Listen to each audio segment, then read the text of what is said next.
So welcome back to the channel, and in today's video we're going to be talking about how I have finally finished Breath of the Wild and why I'm addicted to it.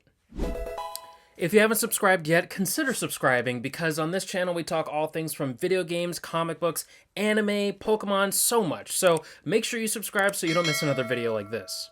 And yes, you heard it right, I have finally finished Breath of the Wild, and let me tell you, this is right out of the gate, probably one of my favorite games of all time. This is an absolutely incredible game. So much so that this was literally the first video that I did on this channel, talking about my experience of playing Breath of the Wild, which for me is my first Zelda game ever. And honestly, there is so much to this game that to this day I still have not completely unpacked. From doing all of the side quests, to finding and doing all of the shrines, to finding all of the Korok seeds, and all of the different things that you can do in this game, there is very much of this game that I still need to finish exploring, but I have finally beat the main quest of this game, which was to ultimately defeat and destroy Ganon. And let me tell you, that took quite a while for me to even get to finishing that main quest. But what I really like, and if you haven't beaten the game yet, for the next 10 seconds, quick spoiler alert here, but when I have defeated Ganon, I just reverted straight back to my last save, and I just have the rest of the game to do. And so, even though I have defeated Ganon, I still have so much more to do in the game, which is honestly really exciting and really adds to the playability of this game. Just about every day, I am spending time just roaming around all of Hyrule and finding new and amazing, unique things, and even now, I am still getting surprised by the massive sections of the game that I still haven't even discovered yet. And what I mean by that is I am generally the type of person to stay away from any kind of media, any kind of spoilers for what can be in the game, whether it's actual story content, not wanting to be spoiled, or just different things, just different content that's inside the game. I like to discover things as the game creators intended it to be, which is just when you're roaming around Hyrule and you're discovering different things, you're discovering new enemies, you're discovering different things that different mechanics you can do in the game. Like if you leave meat out on Death Mountain, it will eventually burn and cook just by being out on this mountain.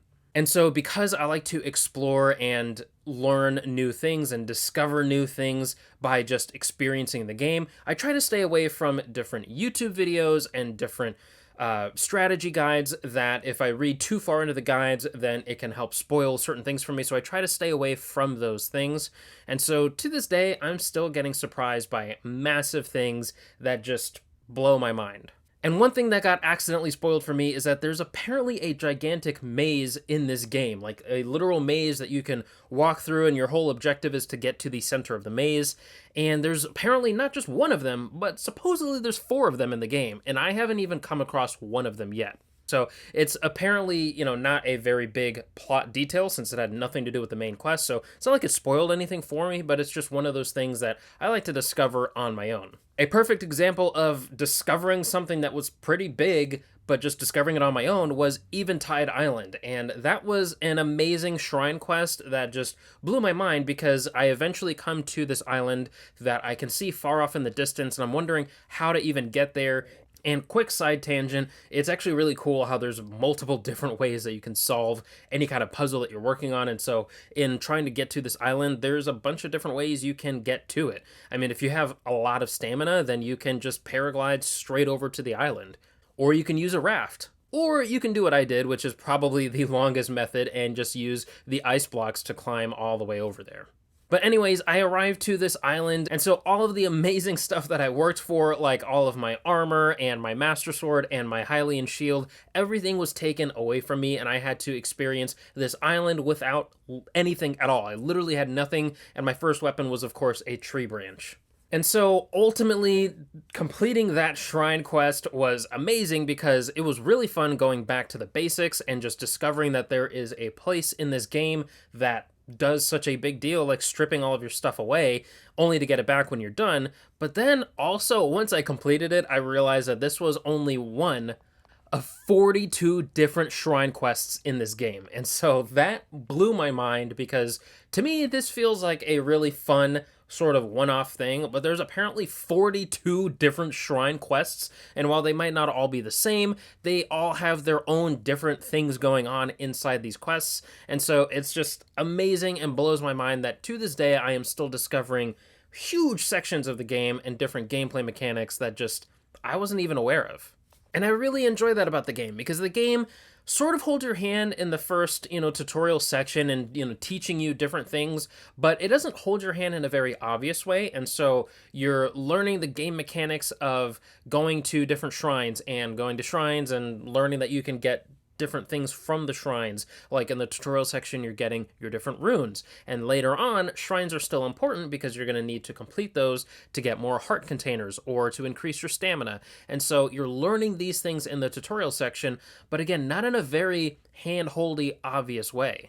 And so in keeping in line with them not really explaining every single aspect of the game, you're discovering amazing things and such amazing little details that you just never really would think of. Like, it was literally just last week that I realized if there is fire out on grass, it creates an updraft of wind that you can then just jump over with your glider, and now you're rising up in the air. Or, like a complete newbie to Zelda like me, it was like 10 hours into the game when I realized that you can actually use your sword or some kind of sharp object to cut grass, and lo and behold, there's things under the grass, whether it's restless crickets, maybe a fairy if you're lucky, or just different things going on that are hiding under the grass. And again, this is something that is completely brand new to me, being my first Zelda game. Of course, if you played any of the older games, well, you already knew about that. But for me, just learning and discovering all of these things are just really fun and just honestly mind-blowing, and just, yeah, it's just one of my favorite games of all time. It's very easy to sink a lot of time into this game and just look up and realize, wow, I've spent a couple of hours playing this game, way longer than I intended to, but there's so many things that you can do. Maybe you're trying to go and complete a side quest, or you're trying to get to this one shrine that's far off in the distance, and now there's all these other things that are kind of getting in the way and distracting you. And so there's a lot of different side tangents that you can go on all throughout the game, and nothing really feels super tedious. And so because of that, it just helps to elevate the experience of the game and elevate your time playing it.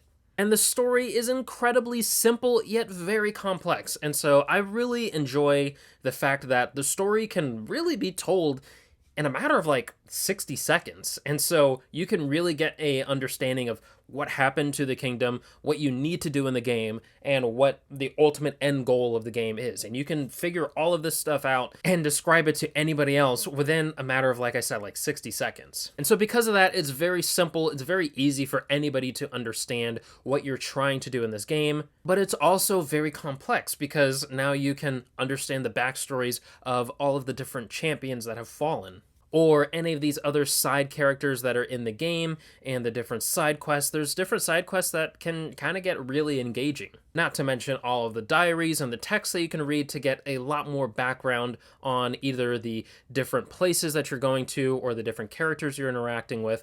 And so it really helps to change your experience, because this game can be an incredibly straightforward and very simple basic experience, which is basically just go defeat Ganon. Or it can be a very long and complex and very intricate, very beautifully detailed experience that has a lot of lore and backstory to it. And so honestly, that's going to do it for my thoughts on what Breath of the Wild is like. As I continue to spend even more time in this game, I am quickly realizing that this is one of my favorite games of all time, probably one of my top 3 games of all time. And so if you want to learn any more about any of my other thoughts on gaming, well, definitely check out either one of these 2 videos flashing on the screen. I'll catch you in those videos. Peace.